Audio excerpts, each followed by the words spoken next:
J'ai voulu lui faire un câlin, mais Ethan s'est retenu et a froidement offert sa main. Je lui ai serré la main en disant « Salut Ethan, je suis Constance ». Ethan a regardé sa mère avec un regard mécontent. « Constance ?» Apparemment, il n'aimait pas mon nom. Sa mère, enfin ma nouvelle mère, s'est tournée vers moi et m'a dit « Chérie, les gens ont des noms plus modernes dans notre cercle social. On pourrait t'appeler Jasmine à partir de maintenant. » Je savais que mon nom était démodé, mais c'est ma mère qui me l'avait donné. Pourtant, je n'ai rien pu dire. J'ai juste hoché la tête. Il y avait un grand nombre d'employés dans la maison. Cuisiniers, chauffeurs, majordomes, femmes de chambre. Et en plus de tout ça, ils m'ont dit que j'avais aussi une bonne.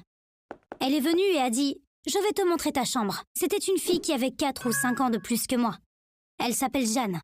Quand elle m'a conduite à ma chambre, je n'en croyais pas mes yeux. Même cette chambre criait « C'est la maison d'un milliardaire !» Il y avait un lit où 5 personnes pouvaient dormir. Il y avait des fauteuils autour, des peintures au mur.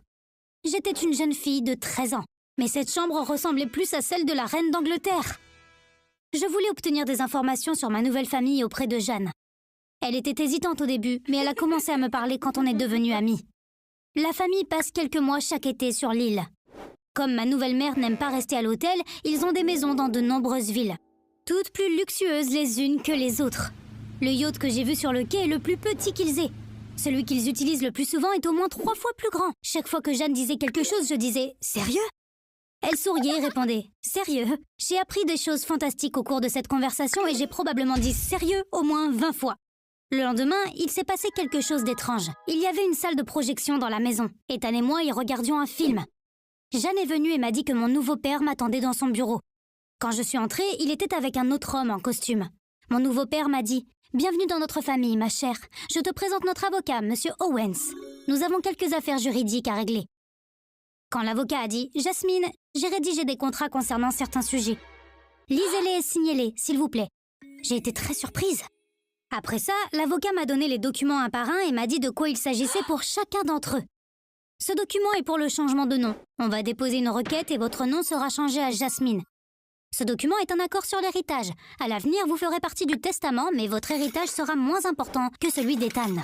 Ce contrat concerne l'utilisation des réseaux sociaux. Il vous est interdit d'ouvrir des comptes TikTok ou Instagram et de partager des informations sur la famille de toute autre manière. Enfin, ce contrat concerne votre argent de poche. Chaque mois, vous recevrez ce montant, écrit ici même. Vous ne pourrez pas demander plus que ça. Après m'avoir dit tout ça, l'avocat m'a tendu un stylo et m'a dit « Veuillez signer tous les contrats ». Je n'ai pas aimé ça du tout, mais je n'étais pas en mesure de discuter. J'ai dû tous les signer. On est resté sur l'île pendant environ 1 mois. Ce n'était pas du tout la vie dont je rêvais. Ethan et mon nouveau père étaient distants. Ma nouvelle mère me parlait de temps en temps, mais pour dire des trucs dans le genre « Comment ça va avec Ethan? Qu'est-ce que vous faites ensemble ?» Malheureusement, mes réponses n'étaient pas celles qu'elle aurait voulu entendre.